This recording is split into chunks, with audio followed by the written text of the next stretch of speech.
El siguiente espacio es un programa de opinión. Clasificación A, apto para todo público. El análisis, la información, los temas de la actualidad y las tendencias están en una sola frecuencia. Frecuencia Política. Frecuencia Política. En tu radio, en tu compu, en tu celu, en tu tablet, aquí por la señal de Pichincha Universal. Comenzamos. Buenas tardes, amigos y amigas. Gracias por estar en Frecuencia Política una vez más, una semana más con nosotros, esta vez 1 de julio. Es increíble, hemos empezado el 7º mes de este 2020, que creo que todos quisiéramos superarlos prontamente. Veía un conjunto de memes en las redes sociales que realmente dan para entretenerse, reírse un poco. Qué sé yo, alguien decía, al que le vea llorando el 31 de diciembre porque se va el 2020, realmente me enojaré. O un montón de ocurrencias, digamos, que también aparecen en las redes sociales a nivel de memes y algunas otras cosas. Pero sí, es increíble cómo ha pasado el tiempo. Prácticamente hemos pasado todo este mitad de año en cuarentena. Los chicos han terminado o están terminando ya las clases. Ha sido toda una, digamos, experiencia con elementos positivos y con elementos muy, muy negativos. Positivos para los que, gozando de la posibilidad de hacerlo, han tenido que conectarse a Internet, utilizar distintas herramientas tecnológicas y poder seguir clases, digamos, con alguna, evidentemente no una regularidad como la que estábamos acostumbrados, no esa, entre comillas, normalidad, pero sí de alguna u otra manera seguir su pensum de estudios, incorporando tecnología interesante, digamos, en el proceso pedagógico. Pero otros, bien lo decía nuestra invitada anterior, Carol Murillo, develan el país que tenemos. Cuando un niño tiene que subirse a un árbol para ver si roba señal de algún otro lado y así poder ver si se conecta, es increíble. O la profesora a la que se le dio una placa que en realidad terminó, digamos, teniendo la mejor de las respuestas, ¿no es cierto?, respecto a esa placa, porque no era un reconocimiento a ella, sino la necesidad de que un gobierno atienda todas las urgencias, digamos, de los niños y las niñas que no pueden acceder como lo deberían hacer todos y todas las niñas del Ecuador a la educación, devela, digamos, el país que tenemos, ¿no es cierto? Un país de profundas inequidades.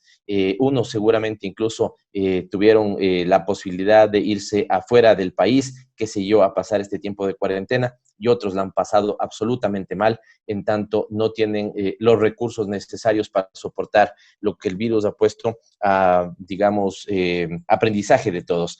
Así que así estamos empezando este julio, y gracias por estar con nosotros, gracias al gran equipo de producción de Frecuencia Política, Freddy Rizzo, que nos está acompañando todo este tiempo mientras hacemos desde casa Frecuencia Política, nuestra gran coordinadora y productora Paulina Enríquez, y el magnífico equipo de producción de Radio Pichincha Universal. Usted nos sigue a través de esta radio, la radio de todos los pichinchanos y todas las pichinchanas.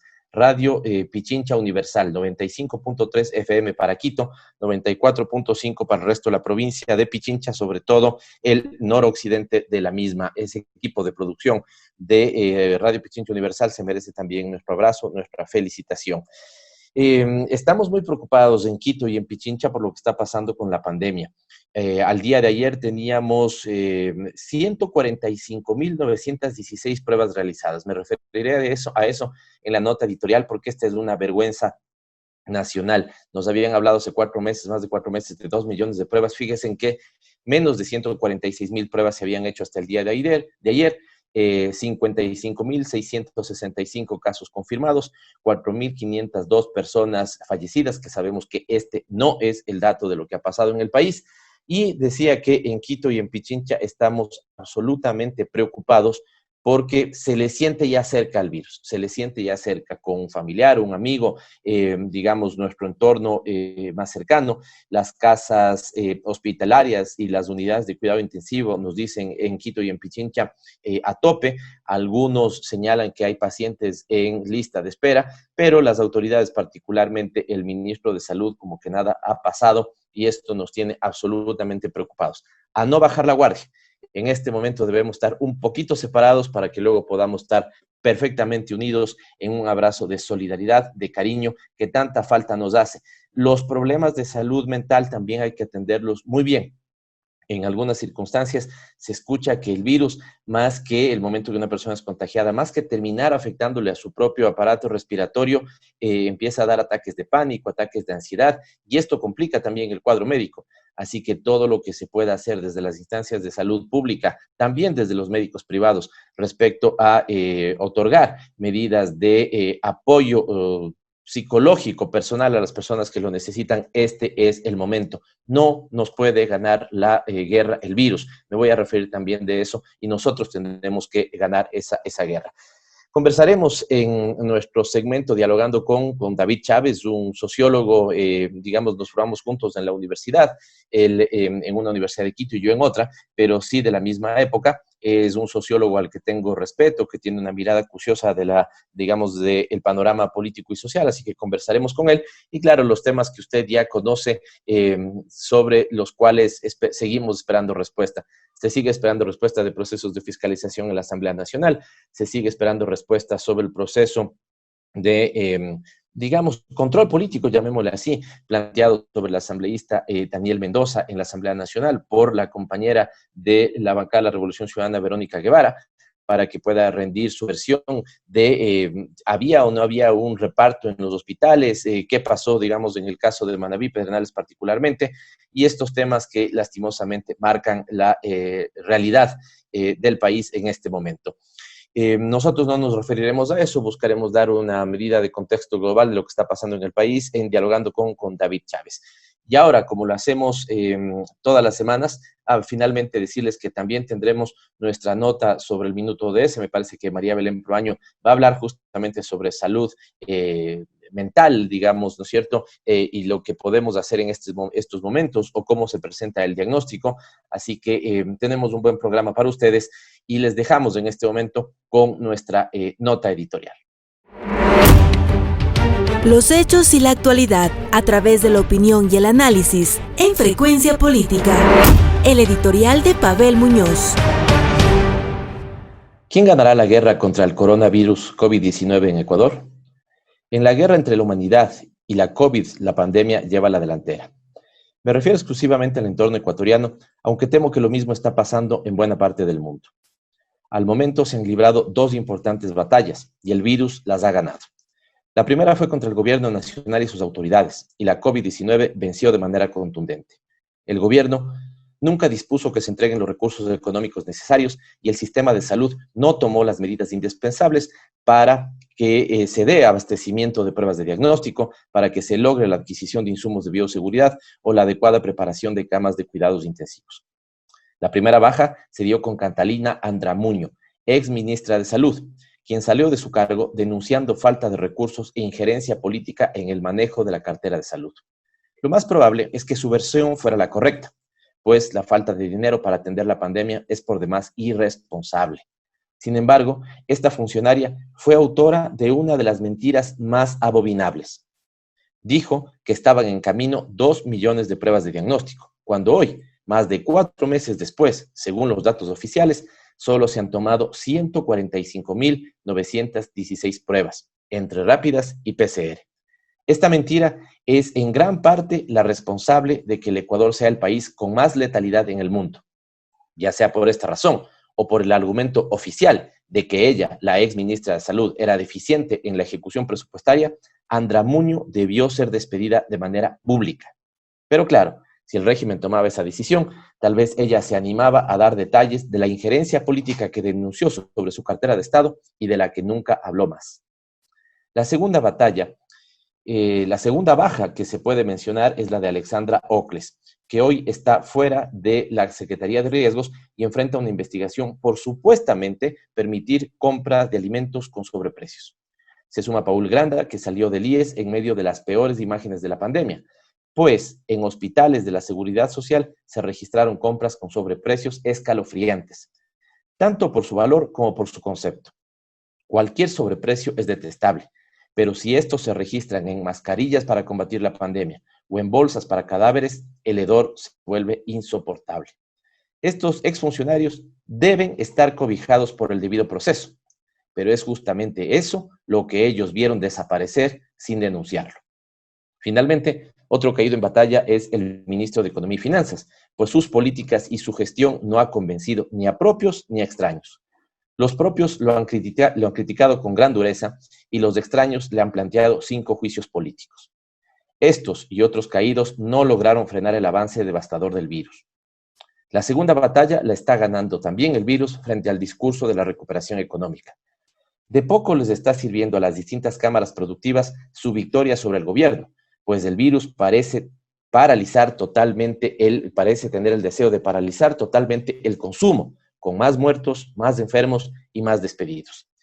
Quienes solo se centran y solo se han centrado en la reactivación económica no dimensionan que no hay economía posible sin personas vivas, sanas y empleadas.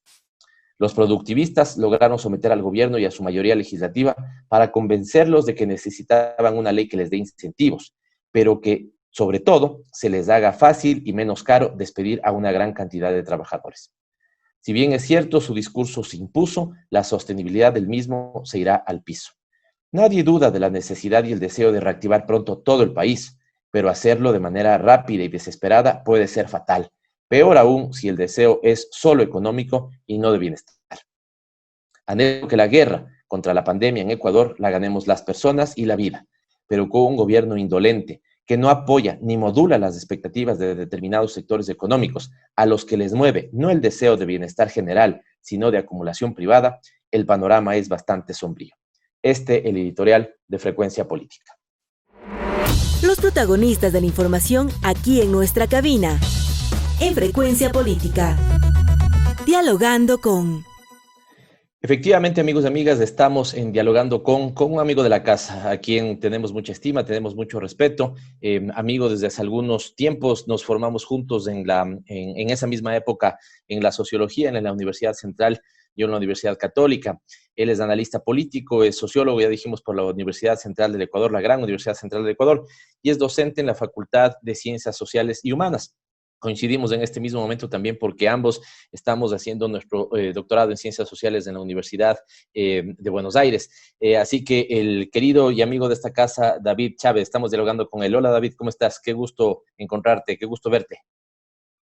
¿Qué tal, Pavel? Buena tarde y un saludo muy fraterno a vos, a tus oyentes, etcétera, por estar acá. Y además que me acabas de hacer acuerdo que 20 años después volvemos a ser compañeros, estudiantes más o menos de las mismas malas artes. Importante darse cuenta de eso. No, te agradezco muchísimo por la invitación. Exactamente. Es un gusto conversar con David. La vez anterior lo hicimos con Carol Murillo, ambos sociólogos, y decidimos en ambos casos empezar un poco la entrevista con la página en blanco, porque son personas con las que de alguna u otra manera se puede desarrollar, digamos, una entrevista, que no es una entrevista, sino un diálogo de dos personas que tratan de mirar críticamente la realidad para poder aportar sobre ella. Y en ese sentido, David, ¿cómo ves al país? ¿Cómo lo sientes? Se han sumado todos los problemas posibles, me parece. Tenemos un pésimo gobierno, tenemos una pésima situación económica. En estos mismos momentos en Quito, Pichincha, que sucumbieron, sobre todo, digo, las autoridades frente a las imposiciones de las cámaras, se privilegió la reactivación económica respecto al cuidado de la salud. Tenemos un rebrote de los casos, cada vez se le siente al virus como más cerca. No había pasado, pero yo ya tengo muy conocidos, el de aquí, el de acá, ¿no es cierto?, que han dado positivo de COVID-19, y esta de alguna u otra manera es un entorno, David, con algunas peculiaridades y particularidades. ¿Cómo ves? ¿Cómo está el país? Bueno, la situación es muy crítica en realidad. Y creo que más allá de los indicadores, que son más que suficientes para saber de eso de que somos el país con la mayor letalidad en el mundo frente a la pandemia, o uno de los que mayor letalidad tiene, es ya muy preocupante de por sí. Pero creo que si uno puede ir tratando de captar el ambiente social, digamos, ¿no? La sensación más inmediata que la gente tiene, más allá de los indicadores, más allá de las discusiones políticas, creo que es de esa sensación de una situación caótica, de mucha crisis y sobre todo sin muchas expectativas, que es lo que varias encuestas han medido, ¿no? Es decir, la pandemia tiene esta particularidad de, al haber interrumpido la cotidianidad de la vida, hace que además ya al haber encerrado a todo el mundo, o a la mayoría, los que han podido, genera esta sensación de descomposición de todo. que puede ser peligroso, porque en términos políticos esa situación o esa sensación de decadencia es la madre de todos los fascismos. O sea, es decir, ahí es donde pescan a río revuelto ciertos demagogos que buscan limpiar esa decadencia a sangre y fuego, digamos. Y entonces me preocupa desde esa perspectiva que empiece a gobernar un ánimo así, ¿no? Es decir, porque los peores valores van a empezar a aparecer ahí. Y eso es peligroso. Creo que, si bien esto también ha abierto otras posibilidades, nos ha puesto a pensar también en cómo estamos viviendo en el mundo, cómo está organizado el mundo, esto de detenerse un rato y ver que de pronto el mercado no ha sido la maravilla que era, que de pronto hay una expulsión de gente pavorosa. El caso ecuatoriano es dramático en ese sentido, pavorosa, al desempleo, a la miseria, a la pobreza, que ha despertado además otros sentidos como los de solidaridad, de ayudarse, etcétera. Pero me parece que es esa ambigüedad, ¿no? Yo no diría ni que es lo uno ni lo otro exclusivamente. Es decir, vivimos esa ambigüedad y yo creo que pesa más esta sensación de desazón general frente a estas otras cosas más bien positivas que podrían hacernos pensar en otra forma de organizar la vida en el mundo, ¿no? Es decir, una especie de contraposición entre un sentido muy conservador, pesimista, casi conformista, inclusive conformista con la decadencia y el caos, y el otro sentimiento un poco más utópico, llamémosle así, de que se podría trascender esto y de que se podría crear otra cosa. Yo creo que así muy desde la experiencia, que puedo ver en cercanos, en mí mismo, etcétera, creo que nos estamos debatiendo en eso. Cada uno procesa eso como puede, pero nos estamos debatiendo en eso. David, has dicho una cosa bien interesante y adviertes de este tema de posibles posiciones autoritarias. De hecho, me parece que en el caso ecuatoriano tenemos algunos atisbos de eso. El acuerdo ministerial que sacó el ministro de Defensa, que me parece que tiene muchos elementos de amenaza, ¿no? Es decir, no, cuidado se les ocurra aquí generar algún tipo de disturbio porque vamos a tener mayores elementos de fuerza para poder operar. Un discurso que, digamos, sobresalta, subraya el discurso oficial, me refiero la famosa indisciplina social, desconociendo lo mal que han manejado la pandemia. Veía los datos del día de ayer y si no me falla la memoria, tenían 144,000 más o menos pruebas de diagnóstico realizadas, cuando hace 4 meses se habló de 2 millones de pruebas. Es decir, se habló de que había 2 millones de pruebas, que ya descubrimos que fue una gran mentira, para que ahora, 4 meses después, se hayan hecho solo 140,000. ¿Por qué señalo este como un ejemplo? Porque querer ocultar lo mal que han manejado la pandemia para resaltar estos elementos que pudieran ser enfrentados con posiciones autoritarias, como hay indisciplina social, me pongo mano dura, como hay posibilidad de que protesten, pongo un decreto en ese mismo sentido. ¿Adviertes de eso? Este se ha caracterizado también por ser un régimen autoritario. ¿Cómo está subiendo o no ese autoritarismo? Pero lo más importante, la pregunta es que quiero proyectarlo hacia adelante. Tú ves entonces, David, estamos básicamente a meses de que, te voy a preguntar también de eso, de que se puedan hacer las elecciones de febrero del 2021, creo que es un tema que hay que poner en debate, pero si nada cambia, en febrero del 2021 tendremos elecciones.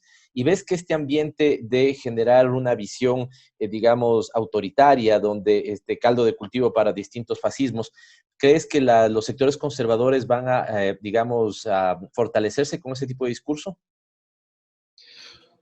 A ver, hay una posibilidad alta de que se fortalezcan porque yo ahí precisaría algo, ¿no? Esta tendencia autoritaria del capitalismo contemporáneo, de esto que llamamos neoliberalismo, de esta variante que llamamos neoliberalismo, ha sido cada vez más evidente. La pandemia lo que ha hecho es radicalizar esa posición, ¿no? En contextos, y es curioso porque eso no ha sido tan fuerte en contextos de los países capitalistas centrales, ¿no? Más bien ahí ha habido un frenón y han tratado ahí como de tomar otras medidas y etcétera. Pero es curioso que en países como el Ecuador es donde se radicaliza esa tendencia autoritaria del capitalismo. Me parece que ahí, no podemos detenernos mucho en eso, pero creo que hay una tendencia de larga data, que además muy profunda, que supera de largo nuestras concepciones más restringidas de la política, ¿no? O sea, el problema es que el orden capitalista empieza a gobernar en una dimensión cada vez más cotidiana, cada vez más inmediata para todos nosotros. Entonces, lo curioso no es tanto que esa lógica autoritaria, fascista en tanto reivindicación de las desigualdades, exclusión e marginación de los que son considerados inferiores, etcétera, esa ya no viene tanto del Estado, sino que viene de lo que podemos llamar sociedad civil. Está en las relaciones de las insisto, más cotidianas, más ordinarias de la vida. Ahí es donde se está reproduciendo, ¿no? Esa es la gran diferencia, creo, con el viejo fascismo que requería del Estado y requería de la centralidad del Estado para poder imponer a la sociedad esta lógica. El curioso momento que vivimos ahora es que es un poco al revés. Está ya instalado en la sociedad y eso asciende, por decirlo así, hacia el Estado, y el Estado va moldeándose cada vez más en la lógica que el capital, que sería este que gobierna ya desde la sociedad civil, requiere que se vaya adecuando, ¿no? Es decir, esto que es de alguna manera la cantaleta neoliberal, ¿no? O sea, Estado mínimo, reducido a sus funciones básicas, etcétera, pero que ya no es solamente un señor en el gobierno que empieza a emitir decretos o leyes, o no, los asambleístas que decretan ciertas cosas, sino que sencillamente es que quizá quien mejor ha resumido esto de manera siniestra es aquel funcionario economista que se va a graduar como el responsable de las debacles económicas del Ecuador, una tras otra, el señor Augusto de la Torre, cuando decía esto de que la realidad superó a la legalidad, ¿no? Que a mi modo de ver es una frase que resume de manera paradigmática esta idea de la legalidad, del Estado, la política, los derechos, etcétera, no tienen nada que hacer frente a la lógica natural que el mercado tiene, que es el capital, que son los grandes intereses, que son las grandes empresas, para imponerse sobre la sociedad. Entonces, de alguna manera, el Estado empieza a articularse a eso, ¿no? Yo creo que, recuperando una vieja tesis de la teoría política marxista que conoces bien, creo que esa idea que se tenía de que el estado de bienestar era la articulación perfecta al interés general del capital puede cuestionarse completamente ahora. O sea, me parece que esta es la forma en que el Estado se adecúa al interés general del capital, ¿no? Es decir, cuando el Estado empieza a retratar tal cual la lógica que tiene el mercado capitalista y el capital en generar pobreza, marginación, exclusión, etc.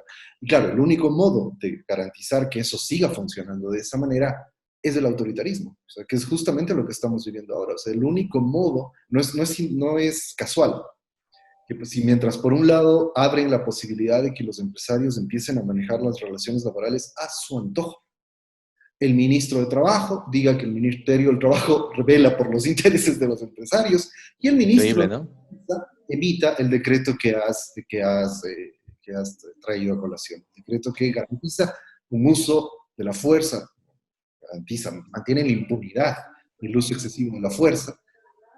Todos están plenamente articulados a esto de un Estado al pleno servicio de las minorías, que son ciertas clases dominantes, etcétera, que son las que imponen al final su voluntad a la sociedad por fuera de la ley. Eso es lo interesante de lo que se está ocurriendo, de lo que ha venido ocurriendo. Entonces, pero creo que no es una particularidad del Ecuador. Me parece que es una tendencia, y es una tendencia a la que, en lo que he dicho, hay que prestarle mucha atención por lo enraizada que está en las relaciones sociales más concretas, ¿no? O sea, en cómo la gente va construyendo. Es una tendencia autoritaria que es una gran diferencia, por ejemplo, con los 90. Yo creo que en los 90 el neoliberalismo nunca llegó a tener tanta legitimidad social como la.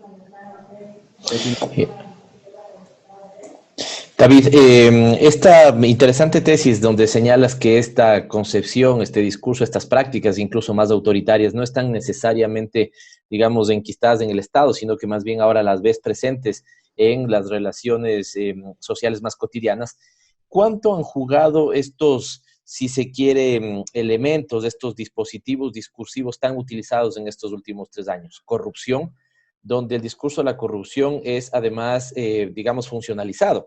Todos queremos erradicar la corrupción, digamos, ¿no es cierto?, de la política, todos quisiéramos altísimos niveles de transparencia, digamos, de manejo de lo político, pero aquí el discurso de la corrupción es manipulado, ¿no? Corrupción es solamente del Estado, nunca se señala los actores privados de esa corrupción.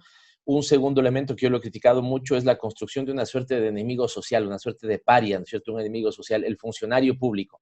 Entonces ahora dices, qué terrible, este tipo se ha hecho maestro, ¿no es cierto?, del sector público, es decir, ya le juzgas, es un pipón, vive de nosotros pagamos para sostener a este tipo, a esta persona, a esta doctora, lo que fuera, es increíble, y esta lógica del Estado obeso. ha sido en este sentido astuto, digamos, esta forma de capitalismo actual neoliberal de colocar, inyectar en la sociedad estos elementos para que entonces lo que tú decías, ¿no? Sea en la sociedad donde se instala este discurso también un poco autoritario de, claro, ¿cómo no va a ser si ese Estado es obeso? Hay que achicarlo. Fíjate, ya ha estado trabajando en el sector público, otro burócrata con desprecio, digamos, no como categoría, sino otro burócrata, otro pipón, vive de nosotros, del Estado, lo que fuera, y un discurso manipulado también de la corrupción. ¿Cuánto han jugado en esto, David? Bueno, tiene mucho que ver, ¿no? Primero porque ahí recuperando algo que escribía ya en los 90, cuando esto recién aparecía, el Alejandro Moreano. Él decía, el discurso de la lucha contra la corrupción es una cosa que sirve para desviar la atención de los problemas de fondo. ¿Y qué quiero decir con eso? Es decir, la corrupción es un problema, indudablemente. Coincido con vos en que hay que procesarla, hay que combatirla. Pero claro, la pregunta que uno tiene que hacerse es realmente el problema de fondo. Es decir, en los últimos 3 años, por ejemplo, con todo lo que dicen que han descubierto, porque yo el gran destape de la corrupción correísta lo sigo esperando. Claro. Pero con todo lo que han descubierto, supuestamente, es realmente la existencia de 3, 4 casos, 5 casos graves, condenables, que han sido procesados en su mayoría. ¿Ese es realmente el problema central del Ecuador de estos últimos 3 años? Yo diría categóricamente no. O sea, categóricamente el problema fundamental del Ecuador ha sido cómo sectores antidemocráticos, por un lado, en términos de la democracia, de incluir, de la inclusión, de generar menos desigualdad, etcétera, sectores antidemocráticos asaltaron el poder después de haberlo perdido en elecciones. Ese es el problema de fondo, coincido con vos. Llevaron y nos devolvieron a las lógicas de desigualdad, concentración, secuestro del Estado, destrucción de la democracia, que han sido históricas en el Ecuador. Es decir, frente a la corrupción, creo que, no estoy seguro si fue Correa quien usó esta figura en algún lado, es como si se está incendiando la casa y estás preocupado de que los platos están sucios en la casa, en lugar de salir la casa, ver cómo apagas el incendio. Entonces me parece que en ese sentido la corrupción juega un papel interesante porque al convertirse en una cosa exacerbada deja de lado los otros problemas, ¿no? Deja de lado en un momento como este, destapar los escándalos de corrupción de los aliados del gobierno y de gente cercana al gobierno, ha servido, es una jugada hábil, porque ha servido para tapar o para dejar en la impunidad los 20.000 muertos de Guayaquil. Para dejar en la impunidad toda la negligencia del gobierno en el manejo de la pandemia, que es mucho más grave que inclusive los casos que han aparecido ahora de los aliados del gobierno, producto del reparto además, en corrupción. La pregunta ahí es así, quizá para hacer un comentario breve sobre eso, la pregunta es ¿por qué es tan efectivo? Y me parece a mí, digo, ahí habría mucha tela que cortar, pero creo que uno de los factores fundamentales es porque apela precisamente a lo más conservador de nuestros modos de entender la realidad, ¿no? Es decir, porque genera esta lógica clásica del chivo expiatorio, ¿no? Es decir, en una sociedad que apenas se pasa o comete una infracción de tránsito, lo primero que piensa es en sobornarle al policía, por ejemplo, a la gente. Entonces, es como que estos chivos expiatorios de la corrupción sirven mucho para purgar esas penas colectivas, ¿no? Entonces, parece que hay un sentido como muy conservador, espontáneo, práctico, que no es que lo tenemos en la cabeza, que sirve muy bien para sacarnos de en medio, para expiar esas penas que tenemos ahí, esas culpas, esos pecados que tenemos en eso. Y me parece que lo otro es que sirve para, no sé, o sea, sirve para desviar otra cosa que es súper importante, ¿no? Es que se hace una conexión, esta criminalización de la política, digamos, ¿no? Es decir, esto de todos los políticos son corruptos, entonces todos son delincuentes, entonces no hay que confiar en la política. Y me parece que ahí la función ideológica que tiene lo del discurso de la corrupción es fundamental, porque nos lleva al apoliticismo o abiertamente a la antipolítica. Es decir, la política no sirve y otra vez eso crea las condiciones para cualquier tipo de autoritarismo que viene con el discurso de frente a la corrupción, la decadencia, etcétera, hay que poner mano dura para poder limpiar la corrupción. Lo curioso de eso es que siempre, cuando se utiliza la corrupción, eso sirve más que para combatir la corrupción, en el Ecuador lo hemos vivido hasta el paroxismo, más que para combatir realmente la corrupción, sirve para estigmatizar a ciertos grupos políticos, ¿no? Los fascistas lo sabían muy bien, en los años 30 hicieron eso, ¿no? La sociedad era decadente, etcétera, y entonces había que culpar a los comunistas primero, después a los judíos en el caso de Alemania, de todos los males de la sociedad. Estigmatizar, primero crear la sensación de todo está mal, todo está destruido, todo es decadente, y después buscar un chivo expiatorio para culparle de todo eso. Eso se logra genialmente cuando tu adscripción política se vuelve ya un acto criminal. Es decir, ahora estamos en el momento donde ser correísta es ya un acto criminal. O sea, identificarte como correísta te vuelve un criminal. Y permíteme solo señalar un detalle que por el contexto que está viviendo el país es fundamental. Hay otro aspecto que a mí me parece muy interesante, y es que obviamente hay una carga hacia las izquierdas para estigmatizarlas con la corrupción actualmente, pero además hay un complejo proceso, que ahí habría obviamente que tener mucho más tiempo para discutir de eso, en el que además hay una vinculación entre eso y la condición, voy a decirlo en estos términos, como se ha venido diciendo en algunos discursos en América Latina, la condición plebeya de estos procesos políticos, ¿no? Vincular ambas cosas que llama y que apela a nuestros más profundos y atávicos sentimientos coloniales, clasistas, racistas, es decir, no es lo mismo un corrupto pelucón que un corrupto plebeyo, un corrupto cholo. Le cargamos más al segundo, ¿no? Al otro medio le podemos hasta perdonar. Y como digo, ni siquiera es que lo procesamos, solo actuamos frente a eso. Entonces me parece que ahí esa vinculación es sumamente importante. Y por eso es que, déjame cerrar solo con esto, que siempre me parece que a nivel regional es una reflexión que deberíamos hacer. Casos probados realmente, no con cuadernos, no con hojas de Excel medio tránsfugas, etcétera, etcétera. Probados realmente, con Marcelo Odebrecht diciendo que él les entregó personalmente plata o que él personalmente autorizó plata para ciertos presidentes. Es lo que ha ocurrido en el Perú.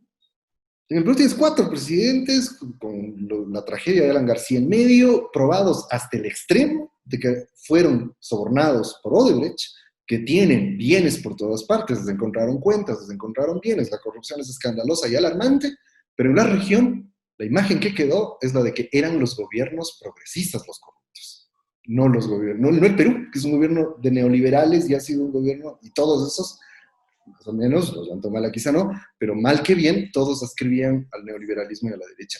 Y resulta que ahí en el balance final, ellos casi ni aparecen en el imaginario de la gente.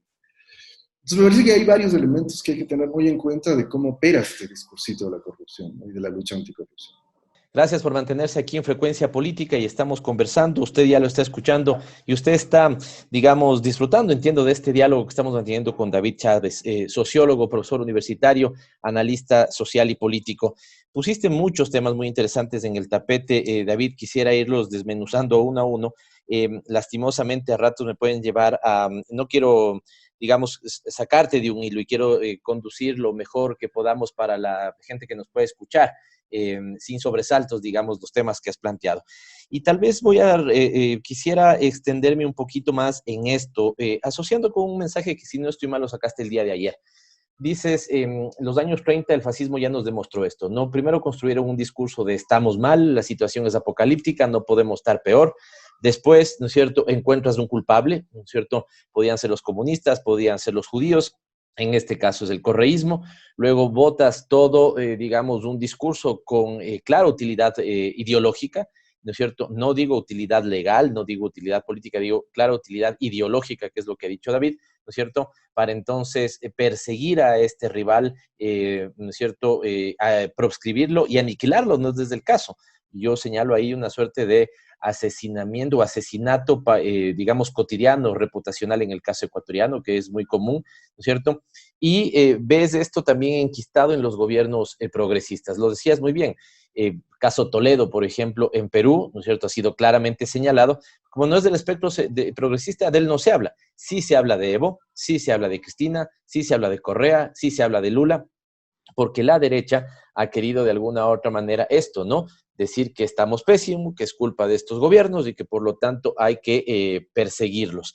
Esto es lo terrible, y ayer en digamos, en tus redes sociales, no sé si en Facebook, decías, el correísmo en estos 3 años, ¿no es cierto?, ha sido víctima de una persecución brutal, ¿no es cierto?, de un arremetimiento por parte de las élites económicas y políticas de este país, y algunos señalan que lo principal es que les faltó autocrítica.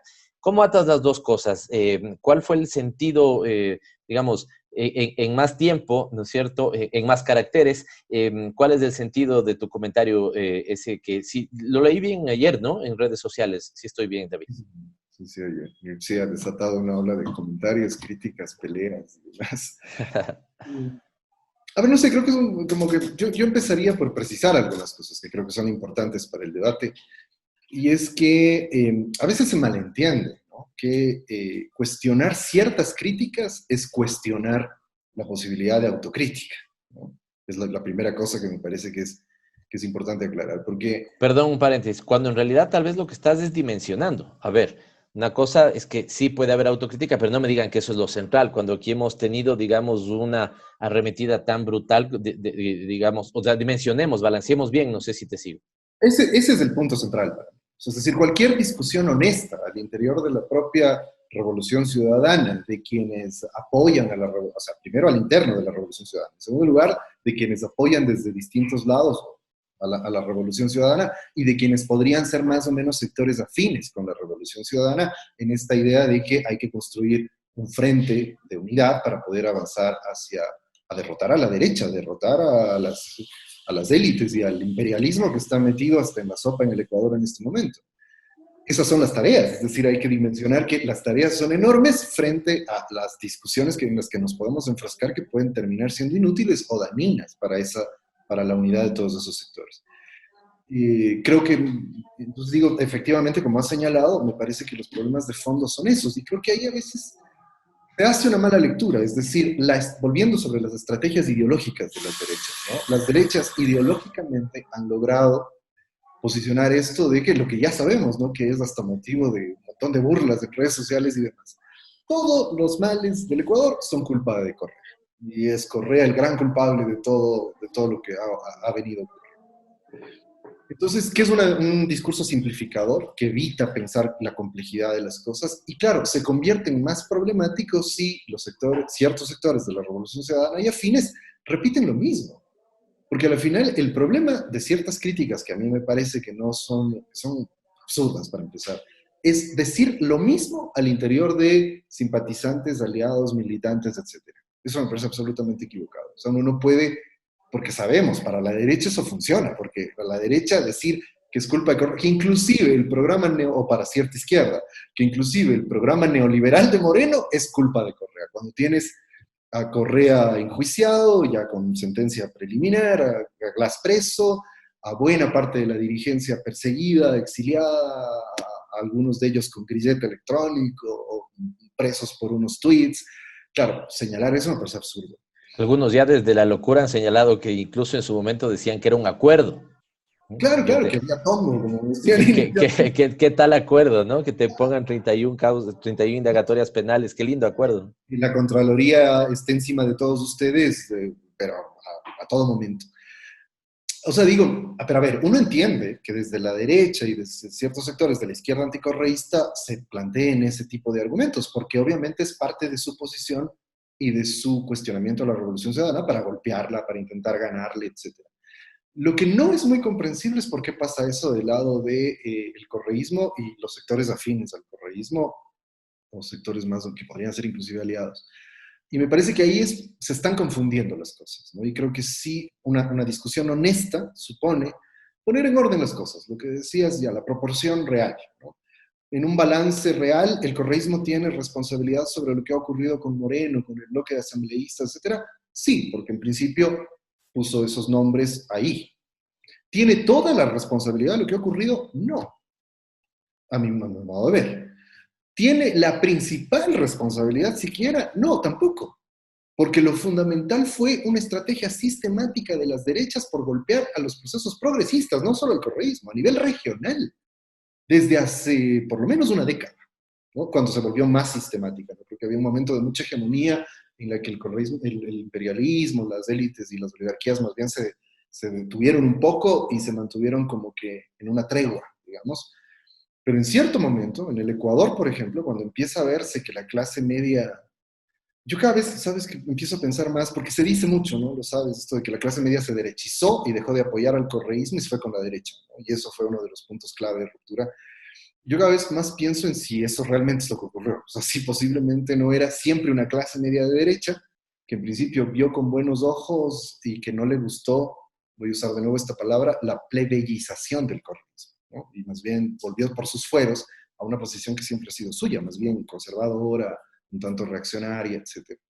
Pero bueno, más allá de esa discusión, me parece que hay un momento de inflexión que se da no tanto por los errores que comete el correísmo o los progresismos, que los tuvo por supuesto, sino más bien por los aciertos estratégicos de la derecha, digamos, en tratar de golpear a estos gobiernos que empiezan a darle cierta acumulación de fuerzas y que termina siendo el factor fundamental de la derrota política de las izquierdas, porque las derechas juegan a la antidemocracia, o sea, juegan a romper la democracia, es lo que han hecho en toda la región. Y curiosamente con un discurso democrático. Es decir, con un discurso democrático juegan claramente a, digamos, la antidemocracia. Claro, claro, porque la acusación fundamental ha sido la acusación de que los gobiernos progresistas fueron autoritarios, ¿no? Y además que, claro, cuando uno revisa dónde está el autoritarismo de los gobiernos, puedes decir que hubo episodios, cosas que quizá no nos gusten, etcétera, pero no tiene nada que ver con lo que han hecho las derechas, con lo que han hecho las derechas en Bolivia y Ecuador, por ejemplo. O sea, Bolivia es brutal, ¿no? El discurso a favor de la democracia, supuestamente cuidando la democracia, ha desatado un régimen de facto, pero de lo más vergonzoso. Por supuesto, pero el Ecuador igual. Es decir, Claro. cuando tienes al Contralor decidiendo sobre procesos electorales y sobre decisiones que tiene que tomar el CNE, cuando tienes a todo el aparato, pues que además, digo, claro, como han asusado mucho el odio, hay gente que no logra percibir eso. Y cree todavía, porque yo creo que sí hay gente que cree que las funciones del Estado ahora sí son independientes, es lo que dicen. O sea, cuando ves que de pronto enfilan sus armas y lanzan todo el aparataje mediático judicial que tienen contra las personas a quienes quieren presionar, como ha ocurrido con los consejeros de mayoría del CNE, por ejemplo. O sea, esas casualidades de que ataca el Contralor e inmediatamente ataca a la fiscal e inmediatamente atacan los aliados y los sectores aliados o los sectores de gobierno de la Asamblea Nacional contra la misma persona. O sea, sin disimulo, ¿no? Digamos, pues, si por si acaso no vas a acatar la disposición del Contralor, inmediatamente te pongo, digamos, te hace un llamamiento la Fiscalía. O lo que pasó con los consejeros del Consejo de Participación, los definitivos, David, ¿no? Se criticó que estaban cooptados por el correísmo, lo que fuera, hicieron una consulta mañosa para decir, bueno, entonces la salida es elegirlos. Lo elige el pueblo, ¿no es cierto? Y a 3 de ellos lo sacaron porque habían caído en esto. Lastimosamente se nos va acabando el tiempo, David, y tienes expuesto muchas cosas muy interesantes, pero decía, a estos consejeros, caso Walter Gómez, caso Victoria de Sintonio, ¿no es cierto?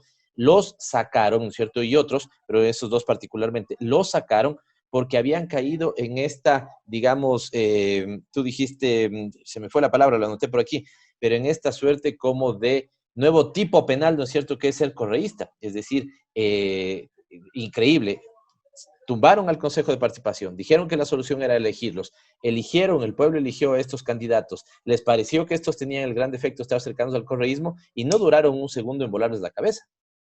Exactamente. Es que sí, hay una suma de arbitrariedades. O sea, el problema es que han venido sumándose una tras otra estas rupturas de la democracia, del orden constitucional, etcétera.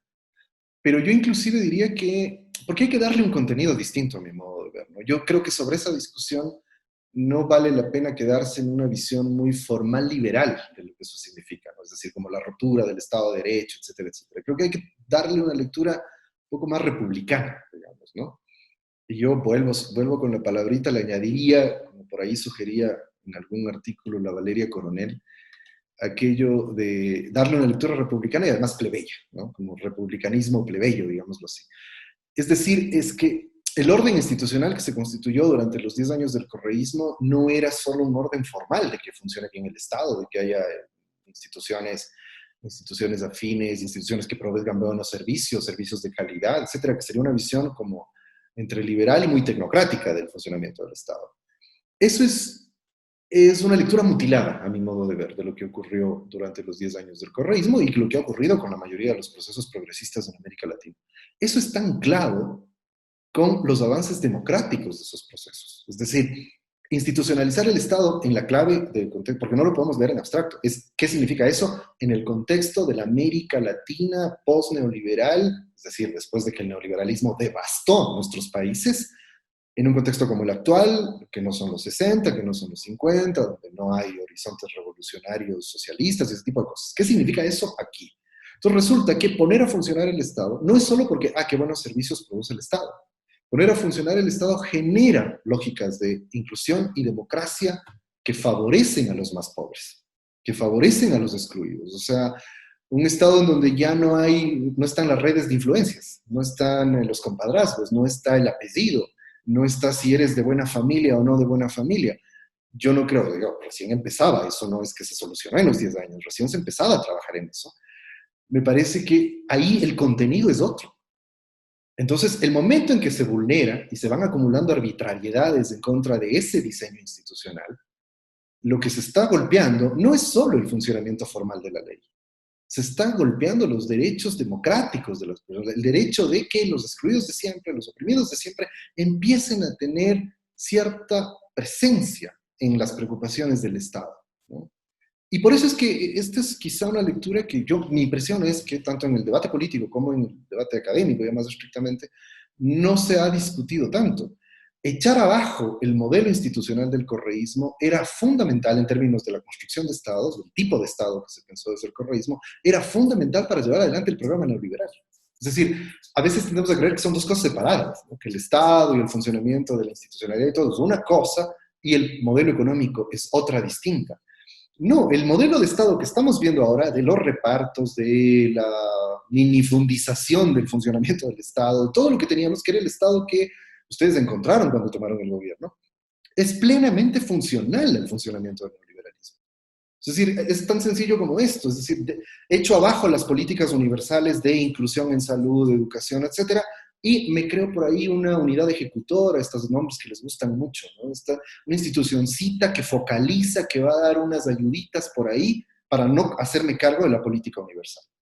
Tengo que desmantelar eso, es decir, por eso es que hay que entender que lo que hizo Trujillo fue fundamental para lo que estamos viviendo ahora. O sea, este gobierno no habría podido llevar adelante el salvaje programa neoliberal que lleva ahora si no desmantelaban la institucionalidad del Estado. Por supuesto. Que había logrado establecer durante los 10 años. Las dos cosas están muy relacionadas. Este tema también que me gusta mucho para el análisis es esta suerte como de racismo político, le voy a llamar, ¿no? Tú también has dicho este tema de, claro, cuando se golpea a un Estado que se había institucionalizado al punto de permitirte, qué sé yo, por ejemplo, meritocracia.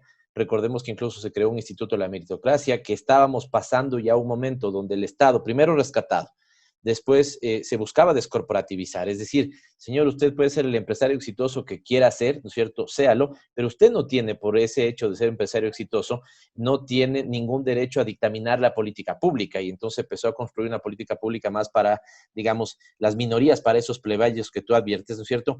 Es lo que realmente terminó molestando a estas élites y a esta suerte de clase media que después vio que, digamos, había unos que empezaban a escalar socialmente que, según su concepción, no tenían derecho a hacerlo. ¿Por qué? Sí, ¿por qué el hijo de la señora de la esquina está en la universidad? Digamos, ¿en nombre de qué? ¿Cómo así fulanito se ha ido a una beca? ¿Por qué tal persona entró por concurso a determinado institución pública, ministerio, lo que fuera?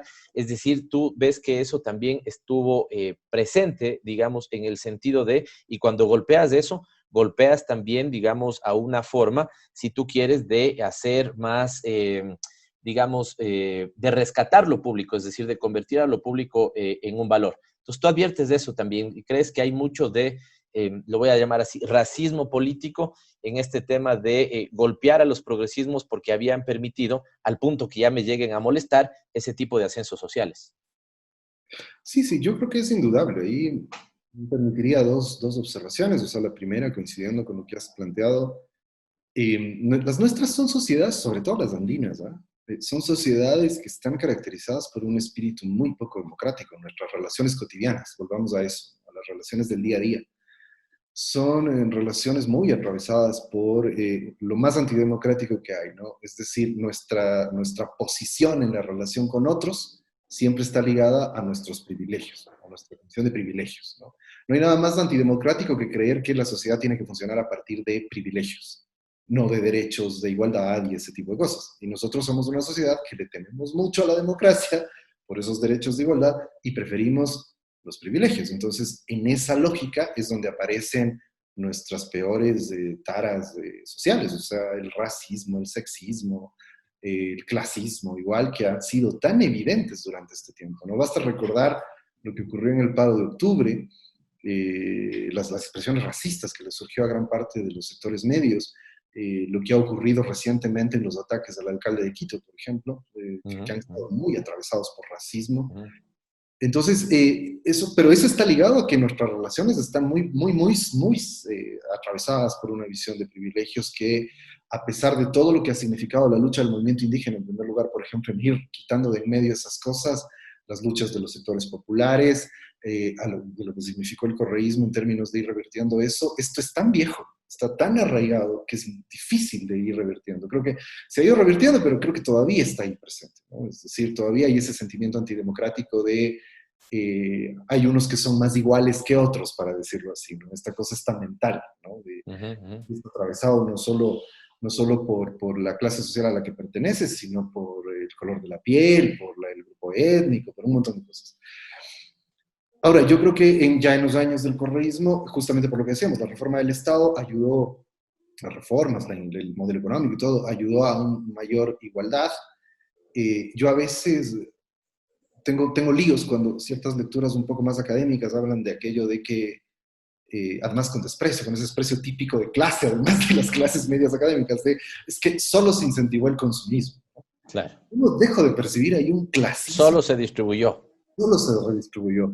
Pero claro, yo no dejo de percibir ahí, por ejemplo, un enorme clasismo, ¿no? Es decir, Claro. es como que, no, los pobres no tienen derecho a consumir, en últimas, o sea, no tienen derecho a ir a un centro comercial, en últimas, que si quieren ir al centro comercial, vayan, los intelectuales de izquierda también van, ¿no? Entonces, me parece que ahí, por ejemplo, aparecen, inclusive en sectores que se dan de progresistas de esto. El penoso episodio reciente de la señora esta del CES, insultando a un asambleísta de cholo, y siendo, además, es que es maravilloso. Es increíble, nada más por el título con el que vende su doctorado, es increíble. Claro, y ella es la que dice esto, ¿no? Eso te muestra qué tan arraigados están nosotros estas vainas. Llevando, perdón, al plano del chiste, alguien decía, ya si es que ella, que es una especie de doctora en multiculturalismo, si ella te dice que eres cholo, ya eres cholo. Pero bueno, pero sabes que no quiero dejar de señalar el otro lado que me parece, en cambio, me voy a poner del lado de los autocríticos o de los críticos. Yo, en cambio, tengo la sensación de que el correísmo sobre eso tuvo un déficit, en cambio. Es decir, haber impulsado este ascenso plebeyo, vuelvo sobre la misma palabra, no fue suficientemente construido como identidad política. Yo veo ahí, por ejemplo, una enorme diferencia con Bolivia, en parte, pero sobre todo con Venezuela, que es donde se construyó en términos de discutir lo de la economía, y eso es otra cosa. Pero en términos de construcción de la identidad política, fue enormemente fuerte, ¿no? O con otro tipo de experiencias, ¿no? Como el peronismo, por ejemplo, ¿no? Que el peronismo es plebeyo, sea como sea, aunque hayas tenido peronismos de derecha neoliberales, ¿no? Pero lo de fondo. Y me parece que el correísmo sí entró en una lógica muy de neutralidad liberal en lo que estaba haciendo, ¿no? O sea, muy de, es solamente un Estado que está funcionando bien, funcionando en una clave liberal de todos somos ciudadanos iguales y demás. Y me parece que eso, a la hora de la política fuerte, te debilita en lugar de ayudarte, porque es mejor decirles lo que ustedes no han hecho nunca, es decir, lo que las burguesías, las oligarquías, las clases medias que han sido siempre, porque esa es otra de las razones por las cuales las clases medias tienen tanto temor a esto, porque siempre han estado vinculadas a las élites económicas y políticas, siempre. O sea, al menos desde la gloriosa, siempre han logrado espacitos de poder, ¿no? Y la política, por eso es que vemos lo pintoresca que es la izquierda anticorreísta, ¿no? Porque siempre ese tipo de izquierda ha estado buscando rondar los pasillos de Palacio, ¿no? Siempre. Y entonces, siempre un discurso muy incendiario, pero en realidad la búsqueda de no cambiar nada, solo lograr ciertos espacios de poder. Por eso es que obviamente una democratización real también les asusta, porque también es perder privilegios políticos. Pero como te digo, me parece que hay una lectura muy liberal, de entonces no solamente estamos siendo súper neutros y estamos descorporativizando el Estado y lo estamos poniendo a funcionar, es de todo eso frente al modelo político que la Revolución Ciudadana creó. porque ese funcionamiento del Estado no era solamente un hecho técnico de que el Estado funcione, era producto de una nueva élite política, pero sobre todo que se ancló a los intereses. Ahí, no son las minorías, son las grandes mayorías, y son esas las que empezaron a encontrar en el gobierno una identidad. Esa neutralidad liberal creo que más bien desperdició la posibilidad de recordarles tanto a las élites, a las burguesías, a las clases cotidianas, como a las clases medias que han sido cómplices de élites económicas y políticas, decirles, ustedes han estado 150 años y nunca los que hemos entrado a nombre de los más pobres, a nombre de los excluidos de todo lo que estamos tratando de hacer la sociedad. Me parece que ahí hubo en cambio un déficit, que digo, en este momento de críticas sería interesante tenerlo en cuenta. A la audiencia estoy seguro que le va a pasar lo mismo que a mí, y es quedarse picado por este diálogo que hemos mantenido con David Chávez. El tiempo ha pasado volando. Ya Paulina Enríquez, nuestra directora, nos ha advertido de que estamos pasado el tiempo, así que te voy a plantear para un segundo capítulo de esta conversación, David. Justo al último, además, pedimos disculpas, unas pequeñas frases nada más se cortaron, la conectividad falló un poquito, pero insisto, a nuestra audiencia le va a pasar lo mismo que a mí. Nos hemos quedado picados, mucho tema planteado de parte de David Chávez para ser masticado, digamos, procesado. Voy a plantearle al director también de la radio que podamos hacer un encuentro, seguramente serán 2 horas para transmitirlo aquí por Radio Pichincha Universal, con algunos de nuestros invitados porque han quedado temas pendientes y estoy seguro que nuestra audiencia quiere sobre esto que David ha presentado como una lectura de lo que ha venido pasando, cómo se proyectan los próximos meses, qué va a pasar en el escenario electoral. Así que, David, te quiero agradecer primero muchísimo por haber estado con nosotros, segundo, por haber planteado estas pautas para la lectura de la realidad ecuatoriana y tercero, comprometerte para una próxima y seguramente un encuentro con algunas otras personas. Ahora mismo hablaré con la gente de la radio para que podamos hacer eso. Vamos a necesitar más tiempo, será un programa especial y para que contigo y otros invitados podamos seguir pensando cómo salvar el momento al que nos ha llevado estos 3 años de desgobierno en el caso ecuatoriano. Muchísimas gracias, David, por haber aceptado nuestra invitación. No, gracias a vos, Pavel, y cuenta conmigo para cualquier otro encuentro, con todo gusto. Seguro que sí. David Chávez, sociólogo ecuatoriano, amigo de este programa, ha estado con nosotros. Yo me despido hasta la próxima semana, cuando veamos qué es lo que está pasando con los indicadores respecto a la pandemia aquí en Quito y en Pichincha, a seguirse cuidando, a mantener las reglas que en este momento son reglas de supervivencia. Fíjense que por justamente tener un gobierno que descuidó la salud pública, tenemos básicamente abarrotado el sistema de salud pública, así que hay que cuidarse hoy más que nunca. Nos veremos la próxima semana, entonces el próximo miércoles nuevamente aquí en Frecuencia Política y les dejo con el Minuto ODS de María Belén Proaño. Nos vemos la próxima semana. Es tiempo de más información. En Frecuencia Política, el Minuto ODS. Buenas tardes. Según la Organización Mundial de la Salud, los problemas de salud mental pueden afectarnos a todas y a todos. Este organismo internacional afirma que para el 2030 los trastornos mentales serán la principal causa de discapacidad en el mundo. Los ODS ponen a la prevención, el tratamiento y la promoción de la salud mental como una de sus metas en el objetivo 3, que habla de la salud para todos en todas las edades. Como prioridad, se debe trabajar en terminar con los prejuicios y estereotipos asociados con estas enfermedades y que en la práctica se traducen en discriminaciones de todo tipo. Asimismo, se debe reivindicar el concepto ante la administración pública para que la salud mental sea una prioridad. En los actuales momentos y ante la pandemia, la salud mental debe considerarse tan prioritaria como el cuidado contra el contagio. El miedo, la preocupación y el estrés son respuestas normales en momentos en los que nos enfrentamos a la incertidumbre, así que es normal y comprensible que experimentemos estos sentimientos en medio de la pandemia. Al temor de contraer el virus se le suma el impacto de importantes cambios en nuestra vida cotidiana, el distanciamiento físico, el trabajo desde el hogar, el desempleo, la educación de los niños en casa y la falta de contacto físico con nuestros seres queridos. Quienes trabajan en primera línea están expuestos constantemente al virus y sus miedos y preocupaciones pueden ser aún mayores, por lo que atender sus necesidades mentales es igual de prioritario que asegurar su bienestar físico. La población que experimenta estos sentimientos debe poder tener acceso a una atención de calidad y calidez, y el Estado debe proveerla de manera gratuita, por lo que vemos con preocupación que las desvinculaciones en el Ministerio de Salud Pública durante la pandemia fueron sobre todo en la rama de salud mental, y este tema no se ha tratado en ninguna de las intervenciones de las autoridades sanitarias sobre la pandemia.